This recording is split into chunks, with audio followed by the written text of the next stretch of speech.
지난주 갈라디아서 5장 1절에서부터 15절까지 맞아요. 말씀을 들으면서 네.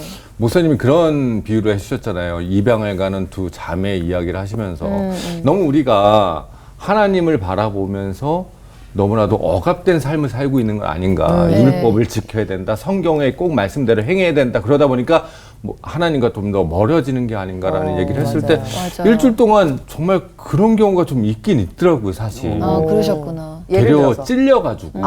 지켰어요? 지켰어요? 아니 그러니까 지키지 못한다고 하나님이 저를 지켜주지 않으시는 게 아니잖아요. 그렇죠. 근데 어. 괜히 이렇게 이브처럼 죄를 짓고 나서 이렇게 피해 다니고 피해 다니고. 아담처럼 그랬던 거 아닌가 싶은 생각에 자유해야 되는데. 맞아요, 맞아요. 자유해야 자유하지 되는데 못했어. 자유하지 못한 거, 진짜. 맞아요. 가장 중요한 건 믿음입니다. 그렇지만 율법은 그 믿음으로 가기 위해서 꼭 필요한 걸 수도 있으니까 네. 아, 그리고 우리 매이지 않아요. 하나님은 매이지 않아야 되는 거죠. 쫀쫀하지 않아요. 아, 맞아, 맞아, 맞아. 째째하지 않아요. 않으시는 맞아, 하나님이시기 맞아. 때문에 우리가 굳이 막 어떡하지 내가 이랬는데 이러지 않고 진짜 넘어져도 다시 일어날 수 있는 그런 힘을 주신다는 하나님이라는 걸 맞아요. 우리가 맞아요. 느꼈잖아요. 맞습니다. 아, 오늘 안녕하세요. 안녕하세요.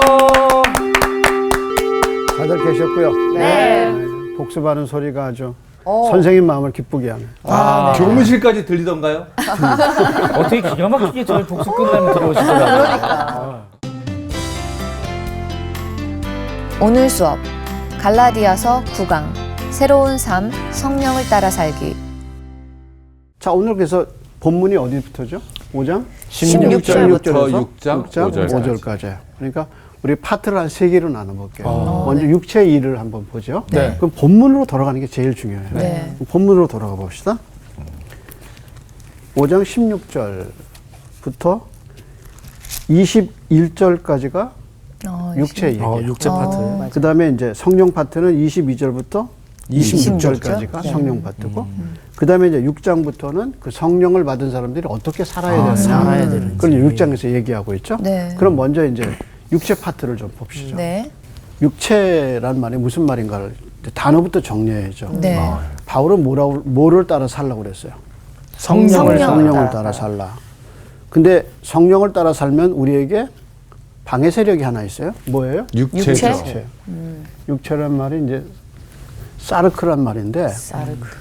우리 성경의 갈라디아서 성경에는 사르크라, 육체라는 말이 15번 나와요.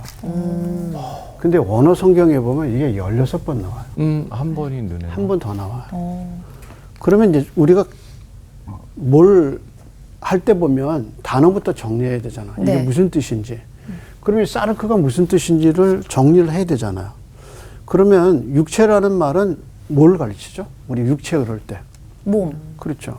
이제 몸이죠. 육체죠. 네. 네. 그러면 사르크가 성경에 쓰일 때 육체로 우리 몸을 가르치냐? 가르쳐요. 그래서 16번 나오는데 그 중에 3번은 육체를 가르쳐요. 근데 나머지 13번은 육체가 아니에요? 아니에요. 그럼 이제 육체를 가리키는 게 무슨 뜻인가 이제 한번 볼 필요가 있죠. 우선 갈라디아서 1장 16절에 보면은 사도 바울이 이렇게 얘기해요. 자기가 사도권을 강조하면서 자기가 사도라는 걸 강조하면서 뭐라고 해요? 내가 혈육과 의논하지 않았다. 1장 16절에 얘기해요. 네. 네. 그 혈육이라는 말이 뭐냐면 사르크예요. 육체? 육체. 예, 그러니까 다른 친척들 하고 의논하지 않았다. 혈육. 그리고 바울이 이제 4장에 가면 자기가 병이 있다고 얘기하잖아요. 네. 맞아요. 그래서 내 육체에 너희를 시험할 만한 것이 있다. 내 육체에 약함이 있다. 그게 다 뭐냐면 뭐예요? 사르크예요. 갈라디아에서 사르크라는 말이 16번 쓰였는데 3번은 뭘 가르쳐요? 육체를 가르쳐요. 근데 나머지 13번은 아니야. 그러면 13번은 뭐냐? 3번은 몸이죠. 육체를 몸이고. 가르쳐요. 13번은 부패한 부패한? 인간. 부패한 인간. 부패한 인간성. 그러면 아유 목사님 저는 부패하지 않았어요. 그러면 이제 부패하지 않았는가 육체의 일들을 살펴보면 이제 자기가 부패했는지 안 부패했는지 알겠죠. 아래 그 리스트가 네. 부패했는지를 부패한 따져보는. 리스트가 앞에 아래 쭉 나와요. 그러니까 사르크라는 말이 육체를 가르치기도 하지만 육체 안에 있는 인간의 인간성. 부패한 죄성을 가르친단 말이에요. 그래서 사르크는 그런 의미를 갖고 있어요. 근데 여기서는 육체보다 뭘 말하는 거예요? 부패한 부패한 인간. 부패한 인간성. 인간성, 부패한 인간성. 그래서 그러면 부패한 인간성이 뭔가 얘기를 해야겠죠. 네. 그래 동의가 되는 거니까. 네. 자, 그럼 이제 그 17절 뭐라고 그랬냐면 육체의 소욕은 성령을 거스르고. 성령은 육체를 거스르나니. 그러니까 둘이는 같이 있을 수가 없네요. 없어요. 그러니까 이제 성령을 받으면 우리 안에 죄성이 사라지는 드러나고 거죠. 그 죄성은 성령과 부딪히게 계속 돼요. 부딪히게 되고 싸우게 되고. 근데 이게 공동체도 마찬가지예요. 공동체도 성령의 역사가 들어오면 네. 그 안에 있었던 육신의 역사들이 서로 대립되는 거예요. 아, 그럴 수 있겠네요. 그래서 육체는 뭐가 있냐면 소욕, 욕심이 있어. 자, 이제 그런 관점에서 16, 18절 봐봐요. 너희가 만일 성령의 인도하시는 바가 되면 어디 아래 있지 않아요? 율법 아래에 있지 율법 아니하니라. 아래 있다. 그러면서 이제 19절에 육체의 일이 나오죠. 몇 네. 가지가 나오나 보세요. 몇 가지 나와요? 육체일을 와, 꽤 많이 나오는데. 음행, 더러운 것, 호색, 호색, 우상숭배, 주술, 원수 맺는 것, 분쟁과 시기, 시기와 분냄, 분냄과 당짓는 것, 분열, 분열함, 이단, 투기, 술, 취함, 방탕함. 방탕함. 자, 이렇게 하면 까지 15개인데요. 15개. 15개 나오죠. 네. 몇 개 나왔어요? 15개. 잘하셨어요. 육체일은 모두 몇 가지로 나와요? 15개로 정리. 15개로 정리돼요. 근데 학자들은 이걸 4개로 나눠요. 아, 네 4개요? 네, 4개로. 이제 15개가 나오잖아. 네. 이거를 4개의 카테고리로 나눠요. 네. 이야, 근데 이제 한번 생각해 보면 뭐냐면 첫째가 제일 먼저 뭐가 눈띄어요? 음행. 음행, 이걸 무슨 죄라고 그러죠? 음탄함, 네, 성적인 죄. 네. 성적인 죄. 성적인 죄가 나오고 두 번째 나오는 게 뭐냐면 우상숭배. 종교적 죄가 나와요. 호색, 아, 네. 우상숭배. 우선 우상숭배와 주술. 주술. 주술. 이게 다 뭐냐면 종교적 죄거든요. 네. 그다음에 이제 나머지는 뭐냐면 공동체를 파괴해요. 아, 그 공동체 파괴하는 게 뭐냐? 원수 맺는 거, 분쟁, 분열, 시기, 분냄, 당짓는 거. 이게 다 뭐가 파괴되는 거예요? 공동체가 공동체 파괴되는 파괴하는 거예요. 그러니까 첫째는 성적인 거, 두 번째는 종교적인 거, 종교적인 거. 세 번째는 뭐야? 분열. 분열. 공동체 공동체를 파괴. 파괴하는 거. 네 번째가 뭐죠? 투기, 술, 맨 마지막에 나오는 거. 방탕함. 예, 하나- 술 취함과 방탕함. 방탕함 이렇게 나오죠. 그래서 네 번째는 이게 방탕한 삶에서 오는 죄다 이렇게 얘기해요. 그래서 네 가지로 나눈다 그랬어요. 자, 그러면 사도 바울이 이렇게 얘기했는데 이 말의 근거는 어디서 찾을 수 있을까? 성경에서 찾- 그렇지. 성경 누가 이 말을 했어요? 하나님이 예수님이 오셔서 인간의 죄를 얘기하시잖아요. 네. 그래서 시장에서 손 씻지 않는 돌아와서 제자들이 손 씻지 않는 걸 보고 뭐라 그랬어요? 너희는 왜 율법을 어기느냐? 그랬더니 예수님이 뭐라 했어요? 사람이 들어가는 게 사람을 더럽게 하는 게 아니고 사람 속에서 나오는 것이. 것이 더럽다 이렇게 했는데 그것이 마가복음 7장 21절에서 23절까지 나와요. 근데 거기에 보면 이렇게 얘기하셨어요. 그 예수님이 이제 얘기하시면서 이렇게 얘기하셨어요. 속이에요. 사람의 마음에서 나오는 것 이렇게 얘기하시고 그다음에 뭐냐면 악한 생각 이렇게 얘기하셨어요. 그러니까 봐봐요. 속에서 사람의 마음에서 나오는 그다음 말이 뭐냐면 악한 생각. 그리고 생각하고 예수님 몇 가지 얘기했냐면 12가지를 얘기하셨어요. 근데 그 중에 첫째가 뭐냐면 음란과 도적질과 이렇게 시작해요. 그러니까 예수님이 첫 번째 인간의 생각에서 나오는 첫 번째 죄가 뭐라 그랬어요? 음란. 음란. 근데 사도 바울이 여기서 음행을 얘기해요. 음행을 얘기하죠. 그러니까 예수님이 마가복음 7장에서 12절에서 13절에 사람의 속에서 나오는 뭐라 그랬어요? 악한 생각. 그러니까 죄는 짓지 않았어요. 실제 몸으로. 아까 사르크라 그랬죠. 몸으로 짓진 않았어요. 근데 생각은 뭐야? 지을 수 있죠. 그러니까 많이. 다 이런 생각을 하고 있단 말이야. 그러니까 성경은 죄를 얘기할 때 행위를 얘기하지 않고 뭐를 얘기해? 생각을. 생각을. 그러니까 이 사람이 그 일은 하지 않았어. 그렇죠. 죽이진 않았어. 네. 근데 죽일 생각을 갖고 갖고 있어. 그게 뭐야? 그것도 죄라는 거예요. 죄라는 거죠. 그러니까 예수님이 말하는 죄는 행위가 아니고 뭐예요? 생각. 생각이란 거. 이걸 이해하셔야 돼요. 네. 그러니까 내가 뭘 했어? 라고 얘기하지만 아무것도 안 했는데 생각은. 생각은 10명도 더 죽였어. 그러면은 완전할 수가 없는데요.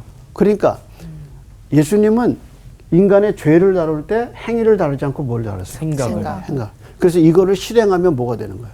그건 형사 범죄가 되는 조건이 거죠. 되는 거예요. 네. 그렇죠?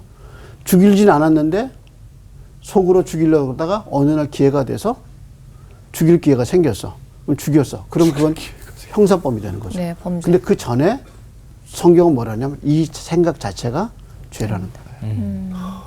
그러니까 주님은 사람을 너무 잘 아셔요. 그래서 이게 지은 죄가 아니라 생각이란 말이에요. 근데 오늘 본문도 보면 육체의 일들은 분명하다. 네. 이 분명하다는 말이 뭐냐면 부인할 수가 없다는. 그러니까 15개 죄를 보면 아무도 인간이 빠져나갈 구멍이 빠져날 구멍이 없는 거예요. 이게 인간이 죄인이라는 거예요. 네.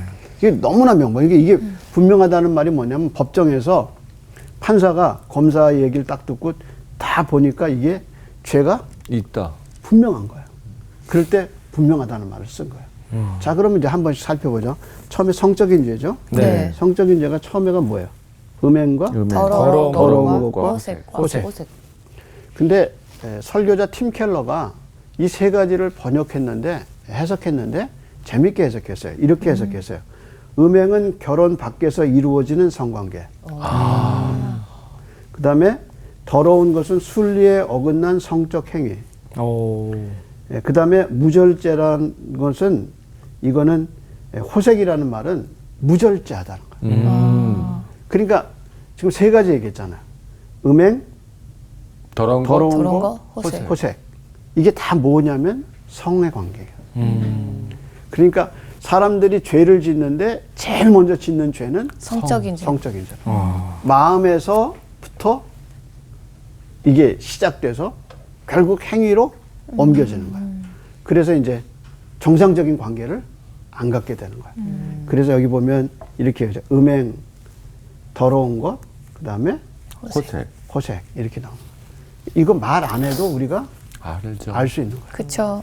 그래서 제일 먼저 인간의 부패한 죄성을 알 수 있는 거는 성적인 죄. 그래서 하나님이 성을 주신 이유는 결혼 안에서 거룩한 자손을 보기 위한 하나님의 수단이란 말이야. 근데 그걸 인간들이 이렇게 부패한 인간성을 가지고 이렇게 만들었다는 거죠. 자, 그 다음에 두 번째 나오죠.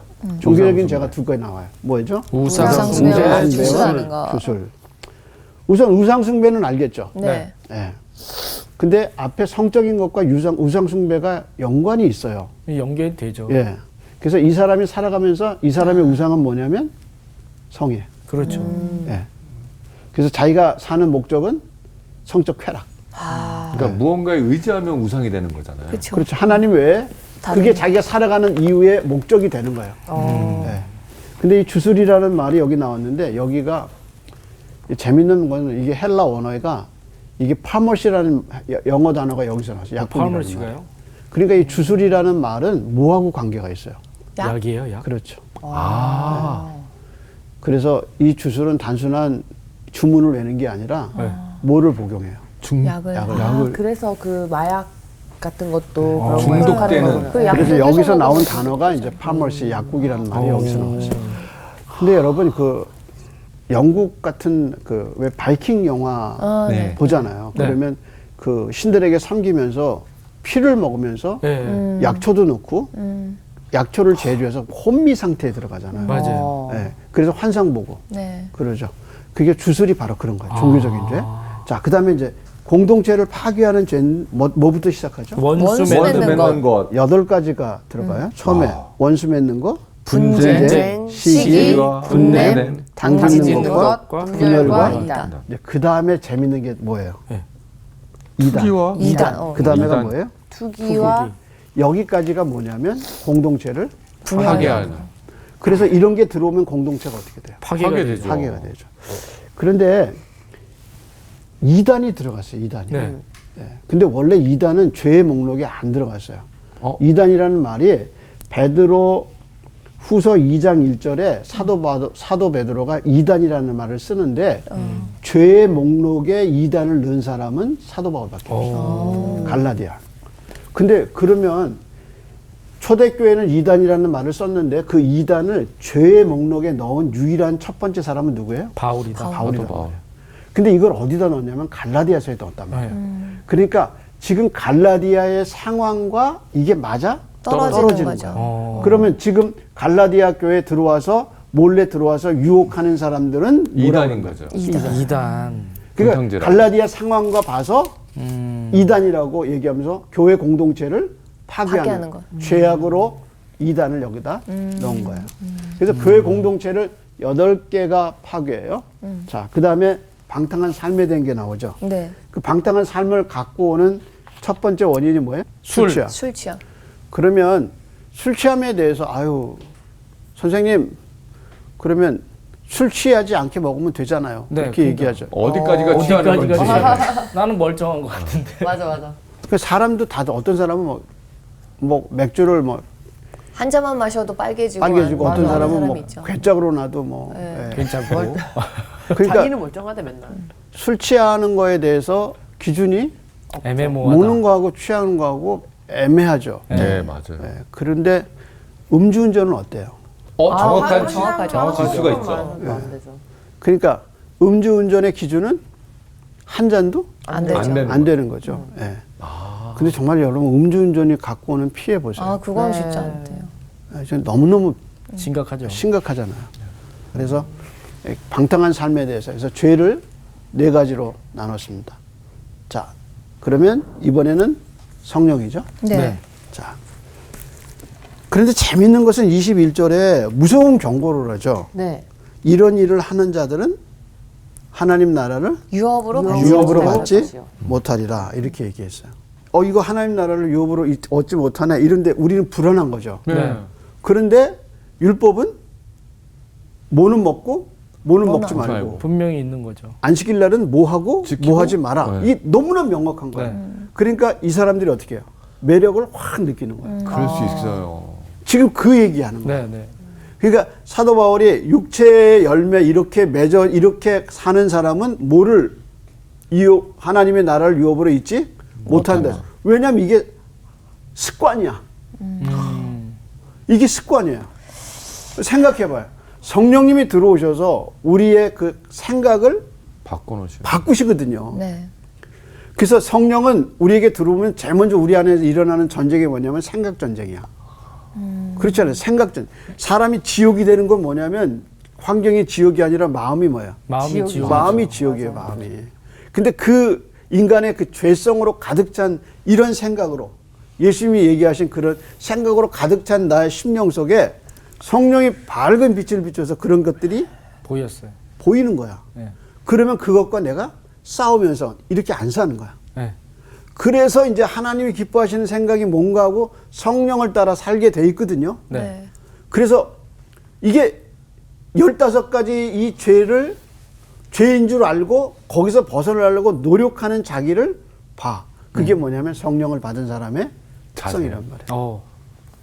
근데 이런 성령의 역사가 아예 없는 사람은 왜 계속 뭐만 생각하는 거야? 계속 이렇게 사는 거야. 육체만 생각하는 거죠. 그러니까 그런 사람들은 하나님 나라를 유업으로 얻지 못한다는 못해. 아, 그러면 지금 노력하고 있으면 된다는 말씀이시죠? 아니지. 노력하고 그러니까 노력하면 된다는 게 아니라 이런 게 죄라는 거를 성령님이 오셔서 알려줬다는 거야. 네. 그러면서 이제 우리의 변화가 삶이 돼야 뭐로 되는데. 바뀌냐면 성령의 열매를 맺는 걸로 어떻게 바뀌어요. 바뀌는 거야. 된다는 거예요. 그러니까 이게 만약에 21절에서 다 끝났다. 그럼 우리는 소망이 없는 거죠. 없는 거예요. 근데 우리 안에 성령이 들어오셔서 이제 성령의 열매가 우리 삶 속에 조금씩 들어오기 시작하는 거예요. 근데 첫 번째가 뭐예요?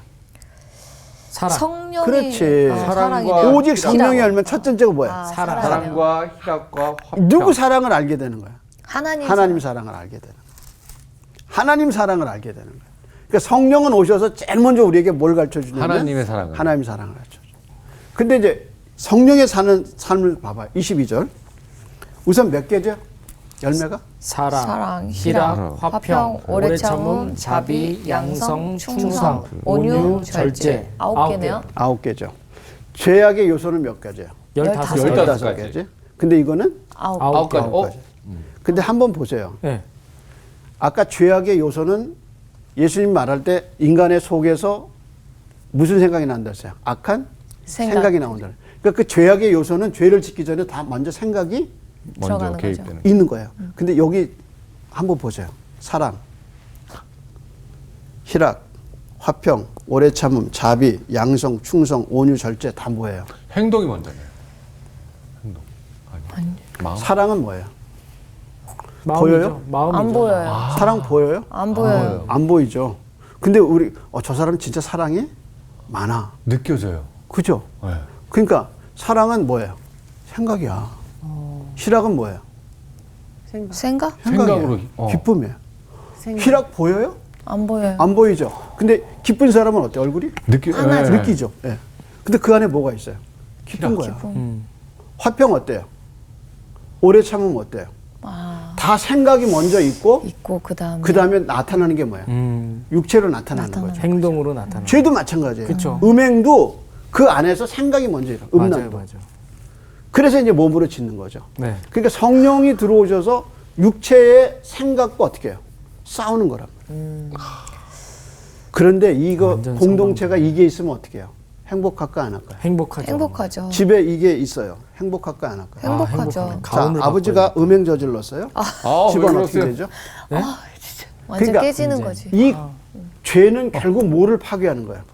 공동체를 공동체. 파괴하는 거야. 공동체를 파괴하는 거죠. 근데 오직 성령의 열매가 이렇게 맺어지면 그 공동체가 살까 안 갈까? 살죠. 살죠. 어우, 살죠. 자, 그런 관점에서 근데 재밌는 것은 22절에 오직이라는 말과 성령의 열매. 열매 단수예요, 복수예요? 단순데요. 단순데요? 단수예요. 이게 복수가 아니에요. 하나라는 거네요. 열매 안에 이렇게 9가지가 들어있는 거예요? 그러니까 포도나무에 포도 열 때 보세요. 하나만 열려요? 주렁주렁. 주렁주렁 네, 열리죠. 네. 사랑 맺고 그다음에 희락 맺고 화평 맺고 이런 게 아니에요. 포도 알이 예. 알처럼. 들어오면 성령이 들어오시면 이런 열매가 다 들어. 타닥타닥 맺히는 거예요. 그치. 사랑이 생기니까 화평이 되고 그러니까. 화평이 되니까 뭐 희락 뭐 이렇게 오래 맞아, 참으면 맞아. 되고 다 연결 사랑이 고리가 있는 거죠. 일단 가정. 뭐 그렇게 연결하면 연결하세요. 근데 이제 얘기의 포인트는 뭐냐면 이게 차례로 하나씩 생기는 게 아니라 한 가지다. 우리 성품에 우리 이 사르크 같은 이런 성품 속에 이거 정말 기적이잖아요. 성령님이 오셔서 음행과 더러움과 방탕과 투기와 이렇게 사는 내게 성령님이 들어서 완전히 변화를 시켜서 뭐가 맺히기 시작해요? 사랑과 열매. 희락과 화평과 오래 오래 참음과 참음과 자비와 자비와 양성과 양성과 충성과 온유와 절제 이런 게 막 나타나는 거야. 그러니까 이게 인간 혁명이 어디서 일어나는 거야? 성령을 통해. 성령에서부터. 그러니까 육체의 일과 성령의 열매를 비교해 보면 이 부패한 인간성이 이렇게 바뀔 수가 없는 거야. 바뀔 수 있는 이유는 유일하게 하나예요. 누가 들어오셨어요? 성령. 성령이 들어오셨기 때문에. 그래서 공동체가 행복한 거야. 그래서 공동체가 행복. 그러니까 결국은 이건 공동체가 행복한 거야. 본인도 행복하지만 같이 있는 사람들이 다 같이 행복한 행복한 거야. 자, 그 다음에 이제 한번 봅시다. 자, 그러면 오직 성령의 열매는 이렇게 이제 맺혀지잖아요. 네. 그러면은 성령의 열매가 맺혀지려면 성령님이 어떻게 하셔야 돼요? 들어오셔야죠. 오셔야죠. 그렇지. 그러니까 바울은 성령의 열매를 얘기하기 전에 이 앞에서 성령을 어떻게 받는가를 얘기했을까 안 했을까? 했죠. 했죠. 네. 왜냐하면 바울이 뭐라 그러냐면 너희가 성령 받은 것이 육체의 행위냐 율법의 행위냐 맞아. 아니면 듣고 믿음의 맞아, 전냐. 맞아. 아, 맞다. 예. 그러니까 바울은 성령의 열매를 먼저 얘기하지 않아요. 그죠? 끝에 성령의 열매를 얘기했어요. 그리고 성령을 어떻게 받는가를 얘기했죠. 네. 그게 3장의 얘기예요.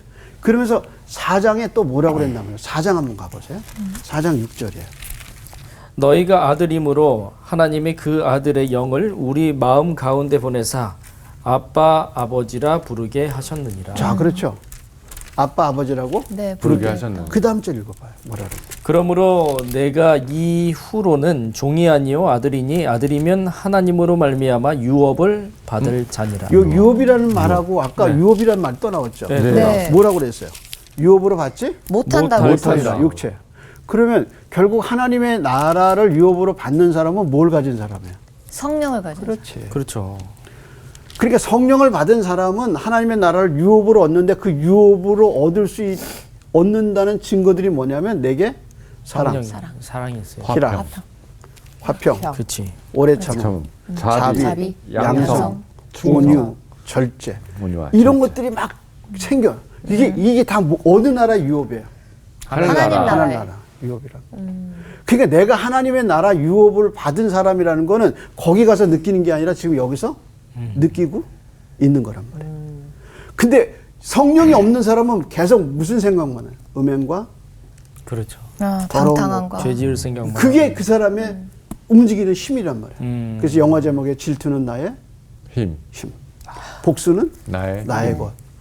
근데 그게 사람들 마음에 이해가 되는 거예요. 자, 이제 이런 관점에서 보면 하나님의 나라의 유업을 얻을 사람은 이미 땅에서 정해져 있는 거예요. 자, 그 관점으로 보고 그 다음에 이제 24절 한번 보세요. 그리스도 예수의 사람들은 육체와 함께 그 정욕과 탐심을 십자가에 못 박았느니라. 만일 우리가 성령으로 살면 또한 성령으로 행할지니. 헛된 영광을 구하여 서로 노엽게 하거나 서로 투기하지 말지니라. 그러면 그리스도 예수의 사람들은 하고 얘기하죠. 네. 예, 이제 성령을 받은 사람들이에요. 그런 사람들은 육체와 함께 정욕과 탐심을 어디에 못 박았어요? 십자가에. 십자가에 못 박았느니라. 그러면 물어볼게요. 누가 못 박는 거죠? 우리가? 그렇지. 우리 자신. 우리 자신이. 스스로가. 그렇지. 잘했어요. 이 사람이 그렇게 할 수 있는 이유는 뭐예요? 뭐가 들어오셨기 때문에. 성령이 들어왔기 성령이. 때문에. 그러니까 이런 생각들이 나요. 음행 생각 나요. 더러운 생각 나요. 호색했어요. 호색한 생각이 나. 그걸 어떻게 해요? 십자가에 박아버린 거죠. 십자가에 못 박았다. 날마다 박는 못 박아. 거죠. 매일 박. 그래서 예수님이 뭐라 하냐면 누구든지 나를 따르거든 자기를 부인하고 부인하고. 자기 십자가를 지고 나를 따르라. 쫓을 것이나. 그 예수님의 말씀을 구체적으로 우리 삶에 실천하는 게 뭐예요? 내 마음속에 일어나는 이런 모든 생각들을 십자가에 십자가에 못 박는 계속 것이죠. 못 박는 거예요. 박으면 박을수록 성령은 우리 가운데 더 힘있게 역사하시죠. 그래서 구원받은 사람이 구원은 자기가 이룰 수 없어요. 없죠. 근데 구원받은 사람이 죄와의 싸움에서는 그 죄를 끊임없이 십자가에 못 박는 자기 부인의 삶을 살 수 있는 거예요. 그래서 삶이 변화되는 거예요. 그러면서 우리 가운데 사랑과 희락과 이런 열매들이 풍성해지는 거예요. 그러니까 우리의 성결은 어떻게 이루어지느냐? 성령님과 함께 이루어져. 네. 그래서 그 다음에 뭐라 그랬어요? 만일 우리가 성령으로 살면 또한 성령으로 성령으로 행할지니. 행할지니라 그랬어. 여기 행한다는 말이요. 스토이 케오라는 말이에요. 이게 무슨 말이냐면 스토이 케오라는 말인데 이게 스토이라는 말하고 케오라는 말인데 이게 앞에 사람이 이렇게 길을 갔어요. 네. 그럼 자기도 그 길을 따라가는 거죠. 양들의 특성이 뭐냐면 암양이 건너가면 자기도 똑같이 건너가. 그게 양들의 특성이에요. 그러니까 이 스토이 케오라는 말이 따라 행하라 이게 따라간다는 말이 이미 자기가 새 길을 가는 게 아니라 이미 앞에 있는 어떤 길을 사람들이 따라가는 간 거예요. 그걸 내가 어떻게 해요? 따라가는 자취를 따라가는. 따라가는 거예요. 그러면 이제 그 다음에 의문이 뭐냐? 목사님 그러면 선생님 성령으로 따라 사는 사람이 뭐예요? 라고 물어볼 수 있잖아요. 성령을 따라 살라. 그러면 그 구체적인 증거가 뭐냐? 6장에 나오는 거예요. 그 6장 1절로 가보세요. 그러면서 이제 6장으로 넘어가면서 첫 번째 죄 문제 나와요. 1절 누가 한번 읽어볼래? 네, 읽어보겠습니다. 짐을 서로 지다. 형제들아, 사람이 만일 무슨 범죄한 일이 드러나거든 신령한 너희는 온유한 심령으로 그러한 자를 바로잡고 너 자신을 살펴보아 너도 시험을 받을까 두려워하라. 자, 그러면 성령으로 사는 것, 어떻게 사는 것이 성령을 따라 사는 거예요? 할 때 그 본보기로 제일 먼저 얘기한 게 하면 죄를 지은 사람이야. 네. 죄에 대해서 죄를 지은 사람에 대해서 어떻게 알아? 여기서 무슨 죄를 졌는지는 몰라요. 몰라요. 네. 네. 그런데 죄를 지은 사람에 대해서 공동체나 개인이 어떻게 대하라고 그랬어요? 무슨 심령으로? 온유한 온유한 심령. 심령. 근데 그 앞에 뭐라 그랬냐면 누구는 신령한 너희는 그럼 신령한 우리가 신령한가? 뭐 그런 건 아닌데 아니죠. 성령을 따라 사니까 그렇죠. 뭐가 있어요 그 안에? 성령이 성령이 있으니까. 있으니까. 그러니까 신령하다는 말은 뭐냐면 성령이 있는 너는 이 얘기죠. 이해하시겠어요? 네. 그러니까 성령이 있는 너는 무슨 심령으로? 온유한 심령으로. 심령으로. 그렇죠. 온유한 심령인데 그 온유한 심령이 성령의 열매 23절하고 연결해 봐요. 뭐가 있어요? 성령의 열매. 온유와 절제가 있죠. 그러니까 죄 지은 사람에 대해서 어떻게 하라는 거야? 온유한 심정으로 성령이 있는 너는 온유한 심정으로 그들을 대해줘라. 바로 잡아라. 그러니까 공동체가 죄인에 대해서 어떻게 대할 거냐라는 것을 알려주는 거야. 네. 그러니까 성령으로 산다는 말이 뭔지를 제일 먼저 모아의 관계에서 죄인과 죄를 지은 사람에 대한 태도에서 알 수 있어요. 두 번째 있어요. 그 다음에 2절이에요. 그 다음 분. 네. 너희가 짐을 서로 지라 그리하여 그리스도의 법을 성취하라. 계속해서요. 만일 누가 아무것도 되지 못하고 된 줄로 생각하면 스스로 속임이라.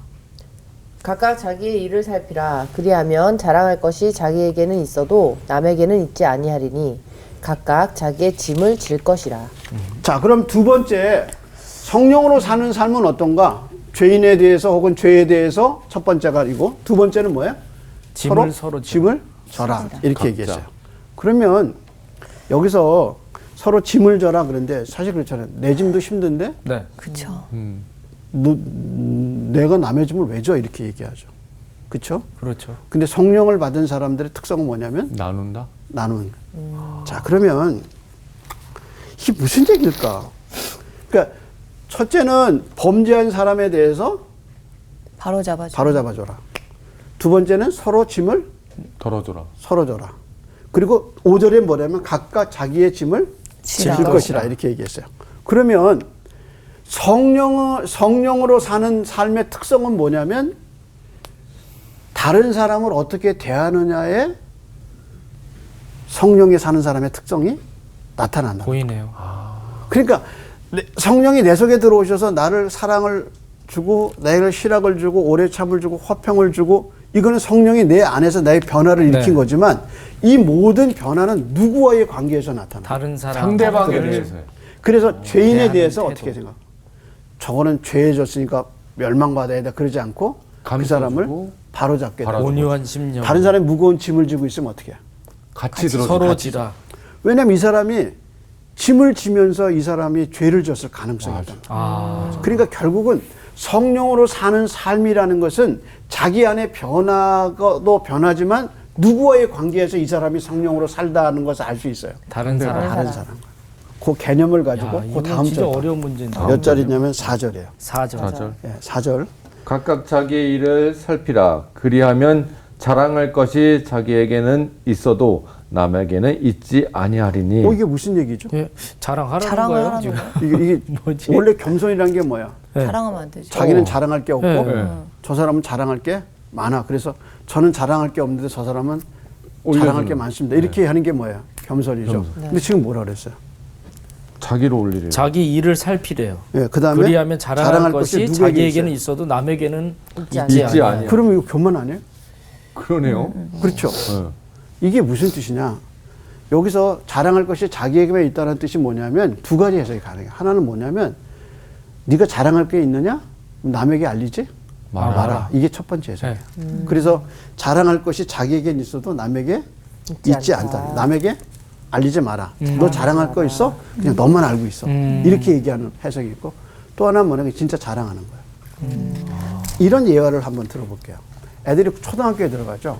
그러면 이제 엄마 아빠 그려봐 그러죠. 네. 그럼 이제 애들이 초등학교에 가서 엄마 아빠를 그래요. 그리죠. 그리고 그걸 갖고 어떻게 해요? 집에 와죠. 가져오죠. 집에 와죠. 엄마 그렸어. 근데 보니까 이건 추녀야.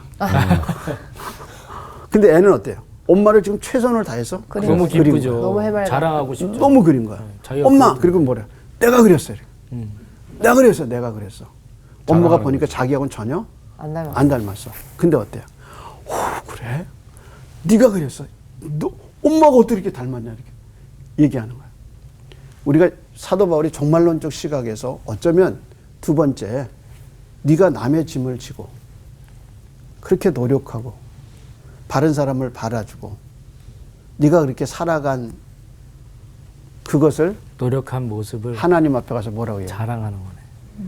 하나님, 제가 이 결혼 깰 수도 있어요. 이 남편 내가 버릴 수도 있어요. 근데 내가 성령을 받은 내가 주님 나 참고 살았어요. 그 사람 전도시켰어. 내 일생 그 사람 하나 변화시키고 왔어요. 라고 얘기한다면 그게 뭐야? 자랑. 하나님 앞에 자랑이랍니다. 어떤 사람은 주의를 성수할 수 없는 사람. 근데 평생 그 어려움 가운데서도 주의를 자기는 지고. 그래서 하나님 제가 다른 건 못해도 저 주의는 지켰어요. 그게 그 사람한테 자랑. 그러니까 애들이 초등학교 때 와가지고 그 가고 아빠 내가 그랬어, 엄마 내가 그랬어라는 것처럼 종말론적인 하나님 앞에 가는 거예요. 저도 한번 생각해봤어요. 너는 하나님 앞에 가서 뭘 얘기할 수 있겠냐? 저는 이제 설교자니까 하나님 저 설교 하나님의 말씀대로만 전하려고 노력했어요. 다른 거 안 섞고 그냥 성경이 뭐라고 얘기하는가 그거 하나 제가 딴 거 아무것도 안 했지만 그래서 주님 저는 주님 말씀 갖고 장난 안 했어요. 그 말 하고 싶어요.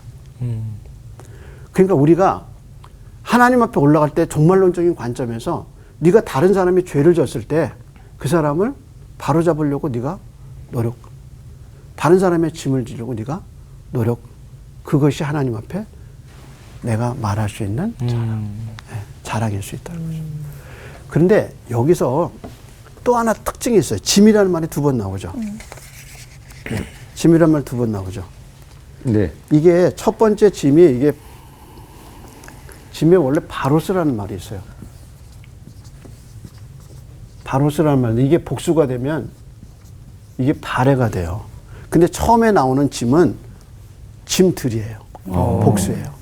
근데 그 다음에 나오는 짐은 단수예요. 짐. 자기 짐. 그래서 자기 짐을 져라 이거는 이제 팀 켈러가 뭐라고 그랬냐면 이 앞에 짐은 수화물이야. 배에서 내린 짐이야. 네. 이거는 배낭이야. 아. 근데 이 수화물은 내가 혼자 못 지는 못 거야. 들어.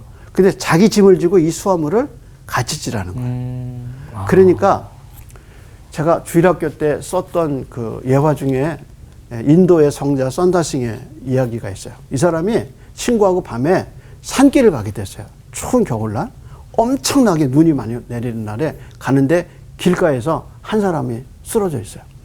근데 썬다싱은 이 사람 데려가자는 거야. 그 친구는 이 사람 왜 데려가냐는 거야. 우리도 죽겠는데. 그래서 이 사람을 그냥 가봐서 들으려면 네가 줘. 그래서 썬다싱이 그걸 지웠어요. 근데 눈길에서 썬다싱이 그 눈길을 가면서 마을의 입구에 도착하니까 먼저 간 친구는 얼어 죽었어요. 혼자. 근데 썬다싱은 살았어요. 왜 살았을까? 서로의 온기가. 체험으로. 그렇지. 이 사람을 지고 가느라고 땀이라는. 네. 그래서 둘 다 살았다는 거예요. 시 중에 내 등에 짐이라는 시가 있어요. 거기 이렇게 나왔어요. 내 등에 짐이 없다면 나는 아직 미숙하게 살고 있을 겁니다. 내 등에 있는 짐의 무게가 내 삶의 무게가 돼서 그것을 감당하게 되었습니다. 이제 보니까 내 등의 짐은 나를 성숙시킨 귀한 선물이었습니다. 짐이 있어요. 근데 성령을 받은 사람은 그 짐을 져요. 그래서 나 살겠다고 혼자 간 사람은 죽고. 그러니까 성령으로 사는 공동체의 특성이 뭐냐? 성령으로 사는 사람의 특성이 뭐냐? 짐을 져주는 거예요. 그럼 그 짐이 나도 살고 상대방도 살리는 거예요. 그러니까 5장까지 성령으로 사는 것이 무엇인가가 밝혀지지 않았는데 6장 들어서면서 성령으로 사는 것이 무엇인가가 나타나기 시작했어요. 그것이 뭐냐면 짐을 지는 삶. 네. 오늘은 여기까지. 여기까지. 감사합니다. 이렇게 서로의 박인영 씨의 지혜가. 답이 된 것 같아요. 네. 마지막에 말씀하신 게. 진짜 많은 분들이 고민하는 것 중에 하나가 나도 힘든데 옆에 있는 친구 거 어떻게 같이 들어요. 그것까지 너무 과한 거 아니에요? 라고 질문을 많이 했을 텐데 목사님이 딱 답을 주셔가지고 너무 명쾌했던 것 같아요. 답이 됐는데 사실은 정말 힘들 것 같아요. 그거를 노력한다는 게 솔직하게 말씀을 드리면은 그렇지만 그 상황에서도 내가 더 노력을 해야 된다는 거. 힘들지만 저는 그거를 오늘 수업을 들으면서 굉장히 많이 느꼈어요. 저는 좀 문제가 있었는데 오늘 그 문제를 두고 오늘 들은 말씀을 좀 생각하면서 기도를 한번 해보고 싶어요. 그래서 혹시 여러분들도 이 시청을 하시고서 기도할 마음이 생기시거나 아니면 뭔가 느끼신 게 있다면은 그걸 가지고서 좀 한 주를 살아보셨으면 좋겠다라는 생각이 드는 맞아요. 말씀대로 부분이었어요. 성령을 따라 살기. 맞아요. 한번 해보는 것도 괜찮을 것 같아요. 성령을 따라 사는 것도 중요한데 오늘 가장 중요한 성령 열매 중에 첫 번째로 나온 게 사랑 아니겠습니까? 사랑이 없으면 아무것도 할 수가 없어요. 나눠질 수도 없고 네. 또 다른 사람과 함께 할 수가 없으니까 이번 주에는 서로 사랑할 수 있는 그런 한 주가 좋네요. 되셨으면 좋겠습니다. 감사합니다. 여기까지 하도록 하겠습니다. 감사합니다.